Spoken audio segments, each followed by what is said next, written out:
মঙ্গলবার রাতটা যেন ছিল বাংলাদেশের জন্য একটি গ্রেপ্তারের রাত। পুলিশের সাবেক 2 আইজিপি, ছাত্রলীগ সভাপতি, আনসার সদস্য সহ ব্যবসায়ী অনেকেই রয়েছেন মঙ্গলবারের গ্রেপ্তারের তালিকায়।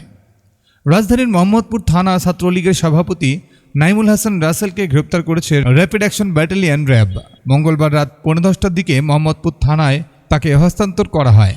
জানা যায়, বৈষম্য বিরোধী ছাত্র আন্দোলনে হত্যাকাণ্ডের অভিযোগে তার বিরুদ্ধে বেশ কয়েকটি হত্যা মামলা রয়েছে। এছাড়াও সাবেক মার্কিন রাষ্ট্রদূত মার্শা ব্লুম বার্নিকেটের গাড়িবহরে হামলার মামলায় অন্যতম আসামি তিনি। রাসেলকে গ্রেপ্তারের বিষয়টি নিশ্চিত করে মোহাম্মদপুর থানার ভারপ্রাপ্ত কর্মকর্তা শাহ ইফতেখার হাসান বলেন, রাতে রাসেলকে গ্রেপ্তার করে মোহাম্মদপুর থানায় হস্তান্তর করে র্যাব। তার বিরুদ্ধে মোহাম্মদপুর থানাসহ অন্যান্য থানায় বেশ কয়েকটি হত্যা মামলা রয়েছে।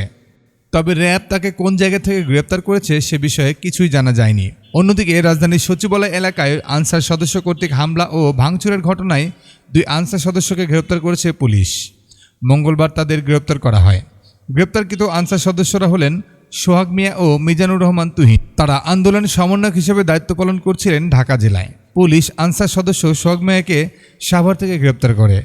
তার গ্রামের বাড়ি মানিকগঞ্জ জেলার দৌলতপুর উপজেলার পারমাস্তল গ্রামে। অপর আনসার সদস্য মিজানুর রহমান তুহিনকে রামু থানাধীন কাওয়ারখোক ইউনিয়নের দুর্গম টিলাপাড়া এলাকার পাহাড়ি জঙ্গল থেকে গ্রেপ্তার করেছে কক্সবাজার জেলা পুলিশ। সে কক্সবাজার জেলা সদরের চৌপলদন্ডি গ্রামের বাসিন্দা। এছাড়াও ডায়মন্ড ওয়ার্ল্ডের ব্যবস্থাপনা পরিচালক দিলীপ কুমার আগারওয়ালাকে গ্রেপ্তার করেছে র্যাপিড অ্যাকশন ব্যাটালিয়ন র্যাব। মঙ্গলবার দিবাগত রাতে তাকে গ্রেপ্তারের কথা জানায় র্যাব। এর আগে মঙ্গলবার রাত 10টার দিকে দিলীপ আগারওয়ালার গুলশানের অফিসে অভিযান চালায় র্যাব।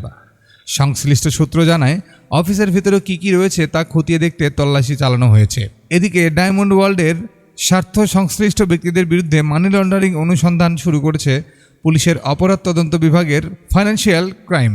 তারা জানায়, দিলীপ আগারওয়ালার বিরুদ্ধে বিদেশ থেকে চোরাচালানের মাধ্যমে স্বর্ণ ও হীরা আমদানির নামে বিদেশে অর্থ পাচারের অভিযোগ পাওয়া গেছে। প্রসঙ্গত, প্রতারণা ও জালিয়াতি করে বিভিন্ন জেলায় নামমাত্র শোরুমের মাধ্যমে প্রকৃত ডায়মন্ডের বদলে উন্নত মানের কাচের টুকরোকে ডায়মন্ড বলে বিক্রি করা হতো, এমন অভিযোগ উঠেছে ডায়মন্ড ওয়ার্ল্ডের বিরুদ্ধে। মঙ্গলবার রাতের গ্রেপ্তার তালিকায় সবচেয়ে আলোচিত নাম হচ্ছে পুলিশের সাবেক আইজিপি শহীদুল হক ও আবদুল্লাহ আল মামুন। তাদেরকে গ্রেপ্তার করেছে আইনশৃঙ্খলা বাহিনী।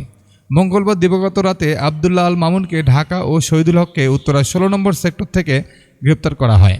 ঢাকা মহানগর গোয়েন্দা পুলিশের বরাতে জানা গেছে, ঢাকা থেকে তাদেরকে আটকের পর ডিবি হেফাজতে নেওয়া হয়েছে।